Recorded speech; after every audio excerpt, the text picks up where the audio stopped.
Hello, and welcome back to our two-part special on public transportation. Tonight we will tackle broader issues facing transportation and infrastructure on a national level. During our first episode, Kevin spoke with Bostonians about their first-hand experience riding the T. I sat down with Brian Kane, former manager of the operating budget and current executive director of the MBTA Advisory Board, to discuss the fiscal status of the MBTA. Traveling by train in this country can be a nightmare due to the lack of rails and incredibly high ticket costs. OTP correspondent Mason dives deep into the headache of traveling by train in America.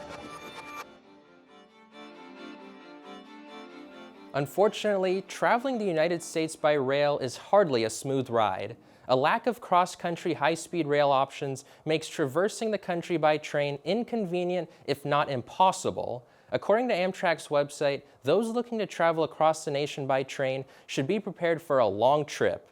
A journey from Boston's South Station to Los Angeles Union Station would take at least 70 hours. Riding Amtrak from Boston to the Maricopa Amtrak station near Phoenix requires 83 hours. Traveling between Boston and Houston would take 49 hours by train, and the Amtrak ride from Boston to Miami is 33 hours. For travelers during the holiday season, taking the train simply might not be viable. For example, a Boston University student wanting to return home to Los Angeles for Thanksgiving would have to spend almost 6 days in transit during a break that only lasts 5. In addition, cross-country Amtrak services run at limited intervals throughout the week, which could prolong a traveler's trip even further.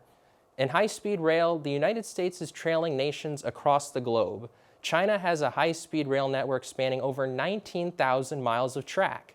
Meanwhile, the bullet trains of Japan can travel at nearly 200 miles per hour with not a single passenger casualty in their history. In 1981, France launched the TGV high-speed service, and other European nations followed suit. High-speed trains in the U.S. would increase economic activity. According to the American Public Transportation Association, every $1 invested in high-speed rail generates $4 in economic benefits. The construction of high-speed rail would reduce congestion on the nation's roads while also creating new jobs and reducing oil consumption in the U.S. Furthermore, high-speed rail reduces carbon emissions by up to 90% compared to other travel options, such as driving, flying, and conventional trains, according to Project Drawdown. With Amtrak receiving $66 billion in new funding through the infrastructure bill passed by the Biden administration in November 2021, the possibility for improved rail services continues to endure. However, the creation of effective high-speed rail in the U.S. still seems to be a long ride away. Thank you, Mason. Now let's turn to Sam, who sat down with transportation and infrastructure expert Philip Plotch to talk about the intricacies of transportation and infrastructure departments across America. Now over to you, Sam. Today I'm joined by Philip Plotch, NYU fellow and principal researcher at the Eno Center for Transportation. His upcoming book, Mobilizing the Metropolis: How the Port Authority Built New York, delves into the tumultuous success story of the multifaceted Port Authority of New York and New Jersey. Plotch's book explores the relationship between the private and public sectors of transit and the difficulties in navigating the competing interests engaged in infrastructure and transportation. Thanks for being with us, Philip. To start, how does the bureaucracy of transit differ from that of other governmental entities? So, obviously, one transit agency is different than another transit agency. There's a saying, if you've seen one transit agency, you've seen one transit agency, because they're all different. So the MBTA it's a regional authority, and it is set up with a separate independent board that controls the MBTA. Authorities, so like the MBTA is an authority. You've heard of maybe the Metropolitan Transportation Authority or a Port Authority or a Parking Authority.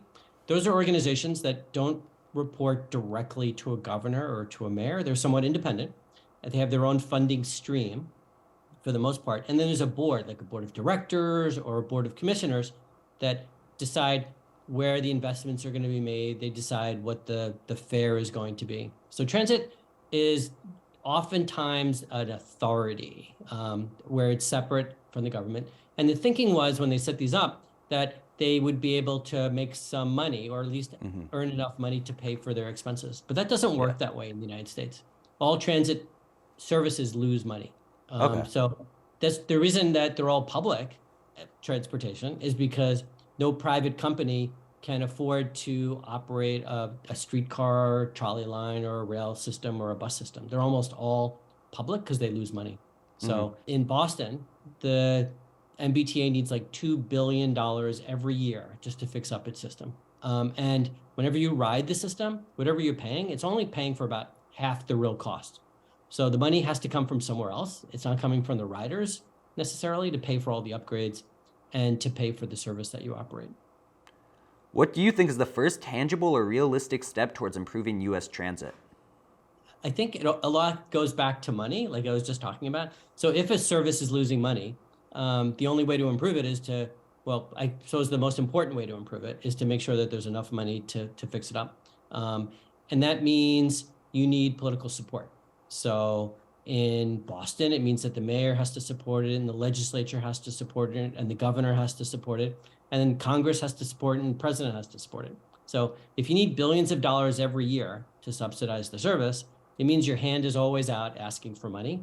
And if you don't get that money, then things start to deteriorate, or the service isn't as frequent, the stations aren't as clean. So making sure you have that money is probably the most important thing that a transit official can do, to make sure that the public supports it and the public appreciates all the benefits of transit. Infrastructure has become increasingly polarized over the years. Why is this the case, and how can we change the attitude surrounding infrastructure? So when it comes to transit, it's really important to think about what the benefits are. Let's say you're riding the T, and what the benefits are for the rest of the city. So if you don't have a car, it means that there's less parking spaces that are needed at the university, fewer parking spaces that are needed downtown or shopping centers if people are taking transit. It means you don't have to widen the highways if you can get more people to take transit. So that saves some money there. It's really, really important from an environmental perspective. So if you can get people into transit and out of their cars, you're going to have, the air quality is going to be better. You're not going to be contributing to climate change as much if you can get people out of their cars. And also, there's a lot of other benefits of providing transit services for people who don't own cars, or people can't afford to have cars. That's a real benefit. There's a real benefit to the downtown. Like in Boston, something like 35% of the people or so take transit to get to work. So if you cut out that service, that's a lot of people that can't get to work. Or a lot of people couldn't afford to live in Boston if they had to get a car. So really important benefits to not just the riders, but also to the city and the region and the planet as a whole. With increasing concerns over the effects that climate change will have on our public infrastructure, what needs to be done to make transportation across the country more resilient? Clearly, you have to worry about, let's say, storm surges, whether it's in the harbor in Boston, or whether it's on the ocean in Florida. You have to worry about that. You have to also worry about a lot of the underground infrastructure. So if you think about a subway in New York or Chicago or in Boston, it's underground. I mean, and that is the most vulnerable place for water. So if there's flooding in the city of Boston, it's going to go into stations that are underground. The same in New York and same in Chicago. So it's really important to figure out how to prevent that water from getting in. The other thing that's going to happen is with climate change, things get hotter. And a lot of the infrastructure isn't designed for that. So the steel may not be designed for 100-degree weather, but it might be designed for 90-degree weather. There's power lines that might be more vulnerable, and just neighborhoods that might be more vulnerable too. So there are places that have the funding to take care of it. So Boston is a pretty well-off place, but there's other parts of the world that don't have the same resources to make their cities resilient and to ensure that their transit system is protected well from climate change. And what are the biggest factors that allow for reform within the transit field? And more specifically, what would you say were the biggest tools the Port Authority utilized to bring about their successes? So the Port Authority of New York and New Jersey, for those of you who might not know, they operate the Kennedy Airport, LaGuardia Airport, Newark Airport, which are three of the busiest airports in the country. Some people think they're three of the worst airports in the country. They also operate a train between New York and New Jersey. They also built the two tallest towers in the World Trade Center, that got knocked down, and then they rebuilt them, or they rebuilt one of them. They also have the bus terminal. So a lot of people, when they think of the Port Authority, they might say, oh, I'm taking the bus to the Port Authority. They own the bus terminal. They also own bridges, and they also own tunnels. So there was a lot of accomplishments there. It's harder to do these things, though. It's harder to build an airport. It's harder to build a train line, and it's harder to build bus terminals and bridges and tunnels because we are much more sensitive to environmental impacts now. So if you wanted to expand an airport, a lot of airports along the water where maybe there's a little bit more land and you could fill it in. But now we don't want to destroy wetlands. We're afraid what's going to happen to the natural environment. So it's really hard to build infrastructure today. And it's a lot more expensive because we're so sensitive to all of the environmental impacts. The Port Authority of New York built the George Washington Bridge in 1931. And I don't know if you've heard of the term cash cow, but that means something that just brings in lots of money. So in 1931, cars were still relatively new and lots of people were driving. And it provided enough money for the Port Authority to start going into new fields. So they built a few bridges and a couple of tunnels, and they were able to take over airports and build up a huge port facility. So New York's port today is the busiest port in the country, or one of the top three, depending upon what day of the week it is. And one of the reasons that the Port Authority was able to build such an important seaport, so where container ships come in and gas comes in and food stuff comes in, one of the reasons they're able to do that was because they made all of the money on those bridges. So they're able to keep on building more and more. You can imagine if the T made money, then the T could expand more. They could have better stations and build more lines. But the trouble is, like I said in the beginning, if a transit agency is losing money, they can't build stuff on their own. They need political and financial support in order to keep on expanding and improving. How does the United States infrastructure rank against comparable countries? What steps could be made to make the U.S. systems more competitive globally? We're not at the bottom, but we are not nearly as good as Western European countries and a lot of the advanced countries in East Asia. So we haven't built very much compared to places like China or South Korea. It's not as extensive as in European countries.